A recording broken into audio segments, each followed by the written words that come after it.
Olá, graça e paz. Essa é a 40ª semana da nossa jornada de leitura bíblica. E nesta semana terminaremos o livro do profeta Oséias. Nós começamos o livro do profeta Oséias na semana passada, uma semana mais curta, e agora a encerraremos, do capítulo 7 até o 14. A semana então começa com a acusação do profeta da imoralidade de Israel no capítulo 7, e ele repete no capítulo 8 em diante desse castigo que Deus está preparando, desse castigo iminente que Deus está prometendo. No capítulo 9 ele acrescenta, inclusive, que não há escapatória no Egito, não adianta correr para o Egito porque o castigo virá, né? Deus é que está trazendo o castigo, então não há como escapar. No capítulo 10, a acusação se volta especificamente para a questão da idolatria, né? Ele menciona, inclusive, ali os bezerros que eles usavam para o seu culto idólatra.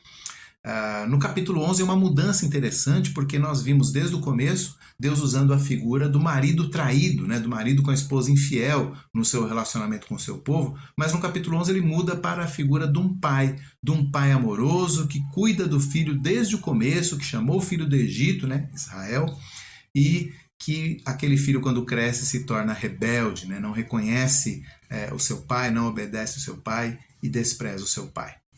No capítulo 12 é uma recapitulação da vida de Jacó, o patriarca, né? Parece que a lição ali é que Jacó é um exemplo de alguém que se converteu a Deus e Israel agora precisava seguir o exemplo daquele patriarca de quem tinha tirado o nome, né? O nome Israel é o nome de Jacó, o nome que Deus deu para Jacó depois da sua conversão, ou seja, o povo não está sendo coerente com o seu nome, né? O nome de alguém que foi convertido. O capítulo 13 há também aquela repetição do castigo iminente, né? Ele é reafirmado ali. Mas no capítulo 14 o profeta termina as suas mensagens com uma promessa final de perdão e de restauração também, né? Então o livro todo é muito pesado, sempre ali com acusações, com Deus dizendo que não tem jeito, aquele povo não tem jeito, mas no capítulo 14 o profeta fecha falando de restauração, de uma esperança que o amor de Deus promete. Os meus destaques para esse trecho vão para o fato de que nós vimos lá no começo do livro Oséias dizendo que ele profetizou na época de Jeroboão II, né? No primeiro capítulo do livro, ele dá lá a sua cronologia, né? Fala de Jeroboão, mas provavelmente ele profetizou até o tempo de outros reis que vieram depois de Jeroboão. E nessa segunda metade isso fica bem claro, porque ele menciona constantemente que Israel busca socorro no Egito, também menciona algumas vezes na Síria. Então nós entendemos que isso se refere a um período posterior no qual realmente Egito e a Síria estavam abordando Israel de modos diferentes e Israel, então os reis de Israel buscavam socorro ora em um, ora no outro ali para conseguir se manter. Então, provavelmente nós temos uma atualização aqui da nossa tabela cronológica, né? Temos aqui, vimos, né, já algumas semanas atrás essa tabela, primeiramente com os reis de Israel e de Judá, né? Judá desse lado, Israel do outro, e estamos vendo os reis que profetizaram em Israel primeiro, né? Ali então, do lado azul. E vimos já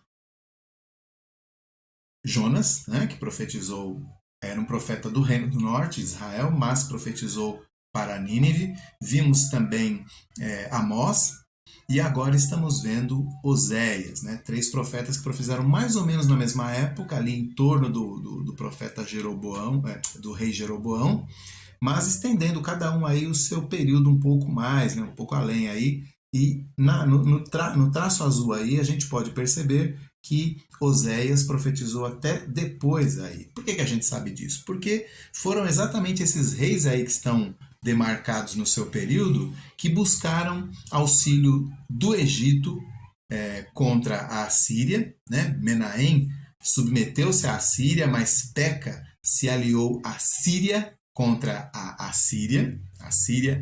Síria era um país ali próximo de Israel ao norte, e a Síria era aquele grande império, né, que de fato viria a destruir Israel, né? E Oséias, esse último rei aí, recorreu ao Egito para se livrar da Assíria. Então, um império contra o outro aí, né? Ele tentou conseguir auxílio de um para o outro, mas em tudo isso Deus só vê um povo que já não confia mais nele, né? Precisa de se aliar a grandes potências para se proteger, porque não confia mais no Deus que tinha prometido protegê-los enquanto eles fossem fiéis, né? Então a gente vê essas intrigas aí lá no segundo livro dos Reis, capítulo 15, 16 e 17, que nós lemos quando estávamos nesse trecho da palavra, né? Uma outra nota importante aí, para a gente não se confundir, é que o profeta ele está profetizando do Reino do Norte, né, como a gente vê aqui, mas ele intercala Israel, né, que é o nome oficial do Reino do Norte. Ele também chama às vezes de Samaria, que é a capital do Reino do Norte, então ele está se referindo ao mesmo Israel, só que pelo nome da sua capital. E muitas vezes ele chama de Efraim, que era uma das tribos do Reino do Norte, uma das maiores tribos, uma das tribos mais fortes, que eram os descendentes do caçula de José do Egito, né? Se você se lembra lá da nossa leitura em Gênesis 48, José traz os seus filhos Efraim e Manassés para serem abençoados pelo seu pai Jacó, né, o patriarca, mas Jacó cruza as mãos e abençoa com a sua mão direita o filho mais novo, que é Efraim, e não o filho mais velho, que é Manassés, né? Jacó até reclama, não pai, é o contrário, esse aqui que é o mais velho, mas esse é um tema recorrente em toda a Bíblia, o abençoado não é o primogênito, né, mas é o mais novo. Mas, apesar desse foco no Reino do Norte, nós vemos também Oséias proferindo algumas palavras contra o Reino do Sul, que é chamado de Judá, né? Às vezes positivamente, provavelmente ali quando eram os reis Azarias, que ele chama de Uzias, né? Mas lá no segundo livro dos reis é chamado de Azarias, e também o rei Jotão, filho de Azarias ou Uzias, né? Então esses dois reis foram bons reis. O reinado deles está descrito lá no segundo livro dos reis, capítulo 15. Então nós vemos que eles fizeram coisas boas e provavelmente era nesse momento que Oséias usa o Reino do Sul como um bom exemplo para o Reino do Norte. Mas ele também critica o Reino do Sul algumas vezes, provavelmente já no reino seguinte, o reino de Acás, que está ali embaixo, que foi um péssimo rei também lá no Reino do Sul, né, lá no Reino de Judá. Bom, então a gente vai se localizando aos poucos cronologicamente, conforme a gente vai percebendo que esses profetas estão falando aos reis que nós já lemos lá no livro dos reis. Bom, um outro destaque é que ao tratar da infidelidade religiosa como adultério, Oséias usa algumas expressões fortes, né? No capítulo 4 mesmo, ele fala do povo buscando os seus prazeres, né? Os seus amantes, e a gente fica realmente com a impressão de que havia todo tipo de sensualidades ali, de pecados sensuais, né? No capítulo 7 ele volta a falar desses tipos de pecados, né? Ele fala do vinho, né, de eles se embriagarem. E provavelmente ele usa essas expressões porque isso se deve a ritos religiosos que eram misturados com algum tipo de sensualidade, né? Havia uma prostituição cultural. Era muito comum naquela região, né, entre as religiões pagãs da antiguidade, que nos templos dos deuses pagãos houvesse ali prostitutas e prostitutos que se deitavam ali com os adoradores como uma forma de cultuar. Então você ia até lá, eram deuses da fertilidade, e para que a sua fazenda rendesse bastante, a fertilidade da terra, a fertilidade da mulher, né? Então havia essa mistura aí, e por isso havia nessas religiões pagãs muitas orgias, muita bebida, muita comida e também sexo, tudo relacionado ao paganismo. Então é por isso que o profeta usa essas expressões.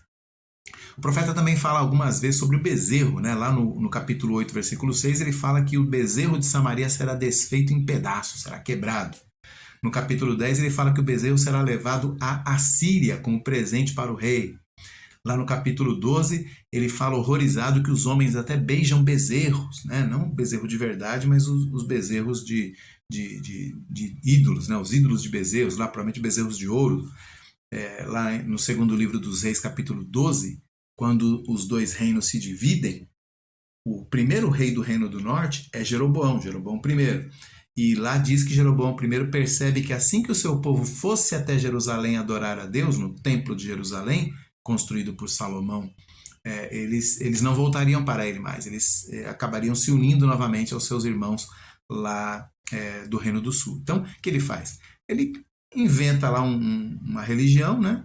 E diz que aquilo é a religião de Israel, mas ele faz bezerros de ouro para que o povo pudesse adorar. 2 bezerros, um fica em Siquém, outro fica em outra cidade. Então ele espalha ali, faz uma franquia dessa religião com os bezerros de ouro, dizendo que era o Deus de Israel, e o povo de fato acaba se envolvendo com aquilo, e por isso que o Reino do Norte vai muito mais ladeira abaixo espiritualmente do que o Reino do Sul, né? Demora mais tempo para se decompor completamente, né?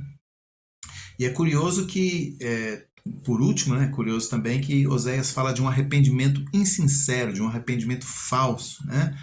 Lá no capítulo 6, ele menciona isso, né? Logo no começo do capítulo 6, ele fala do pessoal se voltando para Deus, mas não é de verdade, né? Eles dizem assim, voltemo-nos para Deus, né? Ele nos machucou, mas ele vai nos sarar e tudo mais.